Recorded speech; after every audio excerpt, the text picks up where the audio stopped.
Greetings, Elder Blacklight.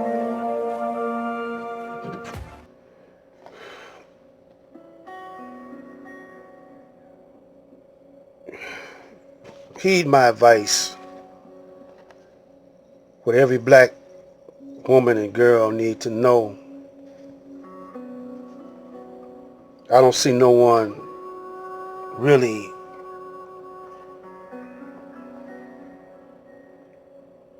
dealing with it.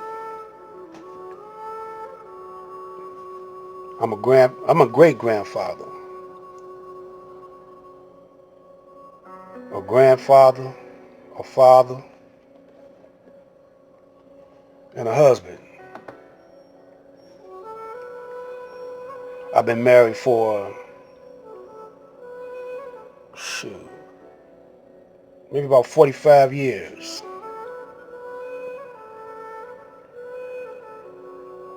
I did have a previous marriage before that lasted for 7 years.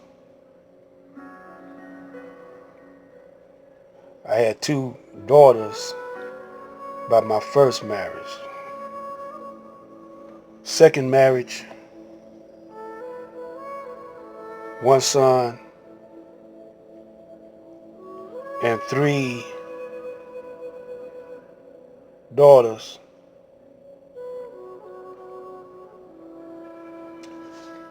For the most part, that's all you need to know.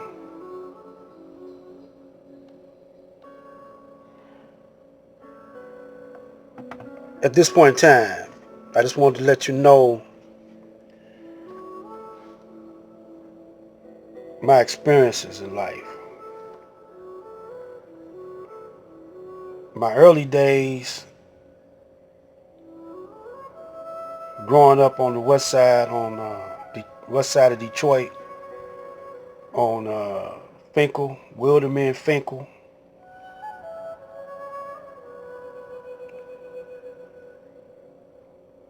Starting at the age of 10, I went to Mumford. I went to Custer Post Junior High and Mumford. Got kicked out of Mumford at 16. Around 15, really. But I fooled my mother and father for a year. They thought I was going to school, but I wasn't going to school.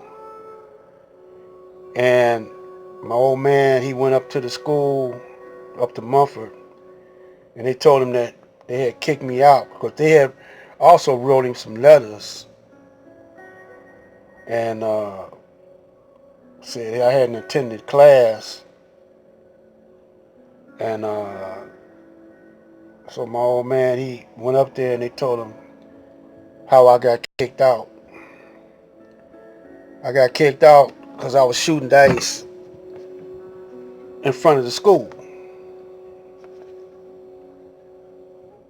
during, I think it was lunchtime or something like that, lunch period. So I went to Washington Trade, a school for wayward boys who don't want to conform to society to learn a trade. They don't have trade schools like that, alternative trade schools like that no more. So then I stayed in there for a minute. Then I went from there. I got my GED.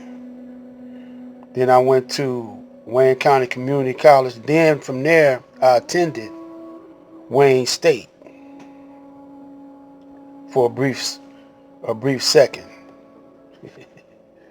I didn't graduate and I didn't stay there. I didn't like the atmosphere. I was kind of old then, though. I was in my 30s. But I went on ahead on and got me a job. And I've been working, for a minute. I was working before that, but, uh, I tried to get into skill, but I didn't like where it was leading me. So then I got, I was always hustling and had my own little business on the side all the time. I got into radio and television. And I always been a musician. I always been uh, into music. Made a few dollars doing music. I started making money as a music man when I was 12 years old. But I want to talk to the black women what every black woman should know and do. So I'm gonna cut to the chase. This is my mother. This is my mother and father. They always been together. They died. When my old man died, he died first. He was with my mother, and my mother, she died last, not too long ago, about a year ago. And my grandmother gave me knowledge. She was a MGT in the Nation of Islam. She knew Malcolm. So I'm not gonna get into that right now. We get into some of my history as we go. But my mother, she didn't stay with the Nation of Islam. And she went back to eating pork, celebrating Christmas. But my grandmother, even though she didn't attend as she got older, she didn't attend, but she kept the diet or the how to eat to live. Only thing she ate was fruit and vegetables and fish.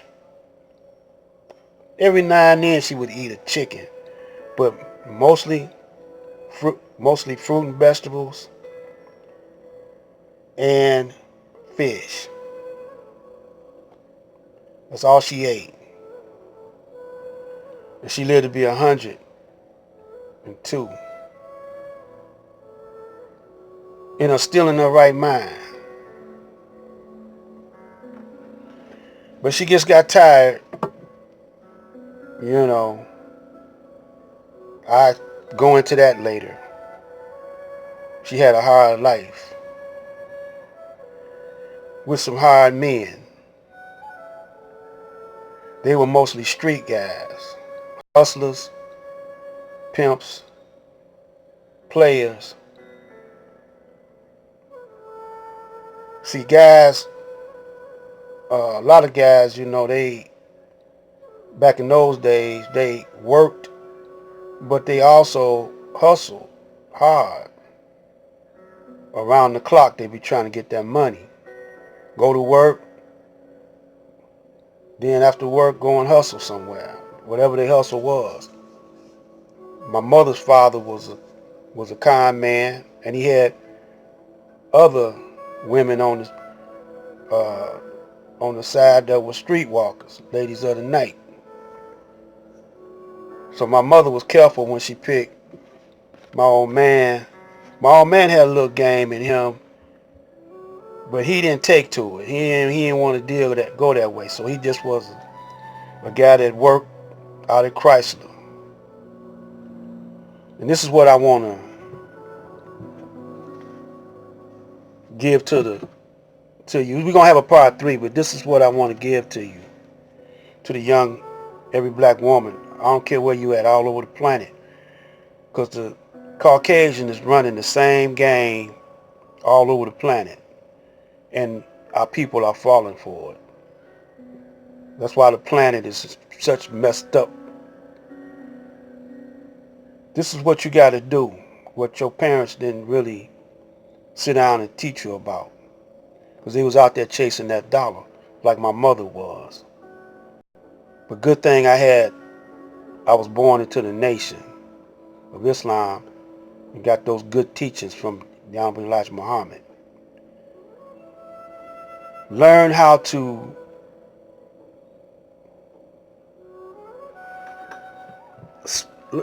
really got to learn how to see things. You got to learn how to know why you do things. You just don't do things to do them. You got to scrutinize every move you make. You got to be careful who you let influence you. You know, who you want to model yourself after.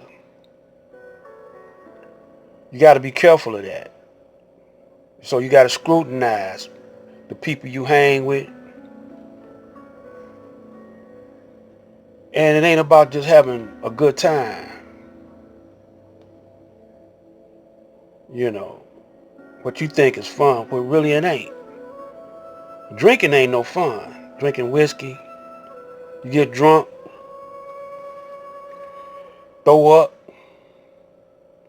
get nauseated, don't know what you're doing. You got to be aware and conscious all times. You can't let your guard down. I'm going to run through the list right quick, and then the next video, we're going to slow it down and just go get right into. You got to learn how to can food and preserve food. Learn how to eat to live. Teach your children yourself. Don't let the television or even the school system do all the teaching.